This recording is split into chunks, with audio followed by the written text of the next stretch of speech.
why do people, I've got a list here, why do people find it difficult to say no? So here's something, we've talked about some of this. Bullshit. That's when I stopped people pleasing. And that's when I stopped doing everything for him, because I was like, if you're going to treat me like that, I'm not going to do everything for you. Is that you are there to serve. Give me another job. Yeah. Bring me at any time. I'll stop what I'm doing. Yeah, so it's really important. Not only it's important in life to set boundaries, but you are teaching people how to treat you. And I'm terrible for this. I've done all the people pleasing stuff, and I've got resentful. Why do people, I've got a list here, why do people find it difficult to say no? So here's something, we've talked about some of this. So they have a fear of disappointing others. Now that can come from the fear of rejection, can't it? So like your environment at home might have been that you had to have a constant, you had to be quite vigilant to how everybody else was feeling, and you might have had to like the way to keep yourself safe, or to feel like you're good enough or that you belong, might have had to be making sure that the other people around you were happy. Wanting to be seen as helpful or capable. So that's maybe at work, you want to be seen as capable by your boss. So you're like, I'll do that, I'll do that, I'll do that, I'll do that. And then you're just overwhelmed because you've said yes to everything, and you can't do any of them well because you're spread yourself too far. I might be guilty of that, actually. I did that myself, and I was doing well over 12-hour shifts, and I was working as a supervisor. And when I went in to speak about my salary, my raise, he turned around and goes, "Oh, you're still in training." I was like, "I'm doing the job better than the fucking last guy, and you're saying I'm still in fucking training and I don't deserve a raise. This is bullshit." That's when I stopped people pleasing. And that's when I stopped doing everything for him, because I was like, if you're going to treat me like that, I'm not going to do everything for you. You need to, you need to assert yourself in those areas, definitely. That's the thing. And I think I've noticed, like, I've learned this with my kids, actually, through my kids, that if you, like, when you're people pleasing, you're teaching people how to treat you. Like, so if you always have time to do this and that and the other for them, if you'll drop anything and run to rescue them, if you're always on call no matter what time of night, if you always do that extra piece of work or pick up the extra project, then the message that you're sending to that person is that you're always available to do whatever they want. And it's like that lack of boundary, you're teaching somebody how to treat you. And I found that with my kids, that like I got really frustrated with them, because I thought when they get to a certain age, they would show me the consideration that I've shown them. So I always let them watch what they want on the TV. I always cook meals around what they want to have. Their thoughts and feelings were always considered in every decision I made. And I thought, stupidly, that they would then reciprocate that. But what I realized is that I actually hadn't modeled to them respect for me. I'd only modeled respect for them, so like, and I only really hit me like maybe in the last year, really, that I was like, oh yeah, I should have made my wants a priority, because otherwise they just don't, they assume I don't have wants or that they don't matter. And so when we are doing that, we are setting the precedent of how we are allowed to be treated. We are doing almost creating a lack of boundary by always giving, aren't we? Yeah. And so then when people expect, you're like, but I've given all of this and they still want more. That's because you have modeled to them that is how you feel that your worth is, that you are there to serve. Give me another job. Yeah. Bring me at any time. I'll stop what I'm doing. Yeah, so it's really important. Not only it's important in life to set boundaries, but you are teaching people how to treat you. And I'm terrible for this. I've done all the people pleasing stuff, and I've got resentful because, you know, I feel like I'm really nice to people and they're not nice to me. And it really, what it all comes down to is my lack of respect for myself in those situations. Like, you know, I taught people that my time wasn't important, that my wants were on the back burner. And so it's hardly surprising when people treat you that way. Yeah, so it's really important to. And it takes a long time to realize that you're running around after these people, and it just, you know, the universe is telling you, your intuition is telling you there's something wrong here. And it takes a long time, and then you sit back and you kind of go, hold on, I'm running around here, and you would never, ever do that same thing for me. Ever. And that's why I walked away from watching everyone in my distant reality, because I realized I was the one giving every single thing. And realizing these people don't even respect me, like. Yeah, I love that saying because I think it's so true about some people that I've had in my life. What is it?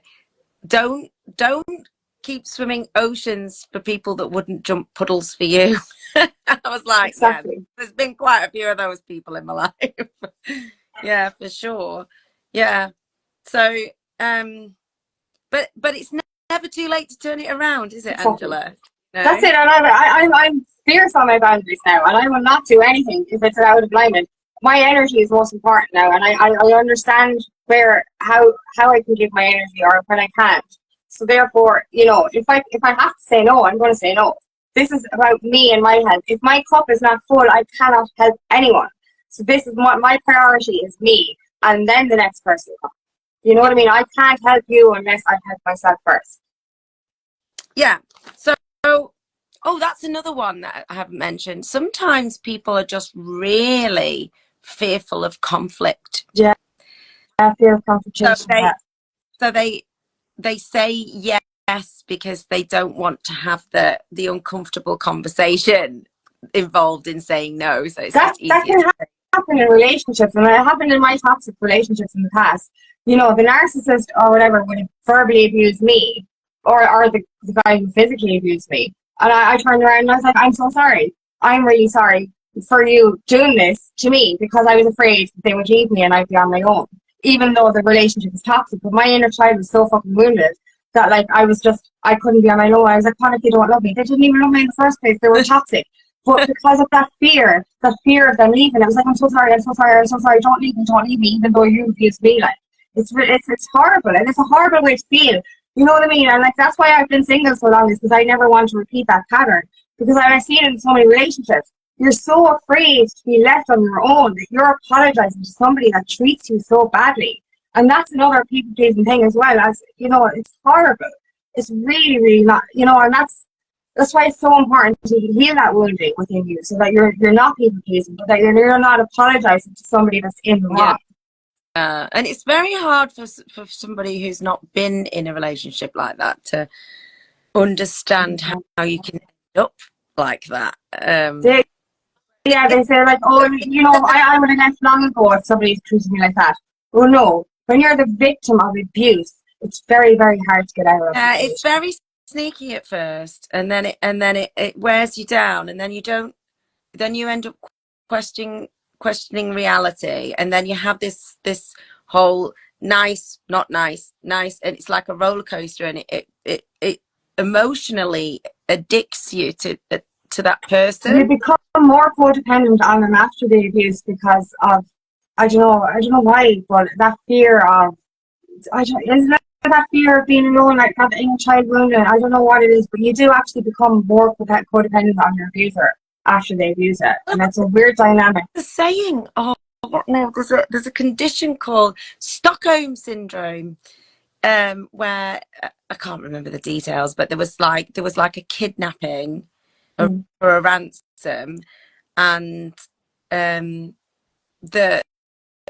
victims like wanted to marry the they end up falling in love or becoming dependent on that person, because obviously it comes back down to that wounding again. It's like that. It's the only way to keep myself safe is to bond with the person who's in control of my life, and then that just blurs things. So it's actually condition based like it's a named thing from a situation in Stockholm, I'm guessing. But yeah, and I think that that's what happens. You're like you become so it's once again being so invested in how that other person is feeling, and changing yourself and changing the way you behave to try and keep it. And the fact is, when you're in one of those relationships, they don't like it like that. So you can do your best walking on eggshells, but eventually fireworks is going to happen. Yeah. You know,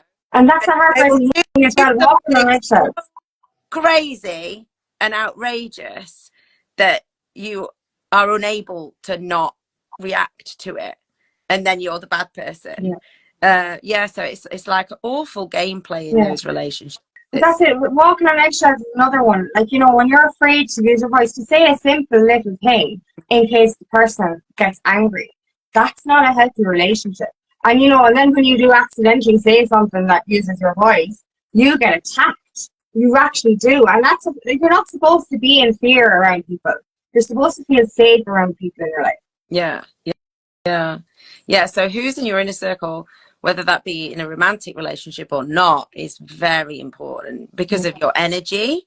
Like how other people are directly impacts how you think and feel.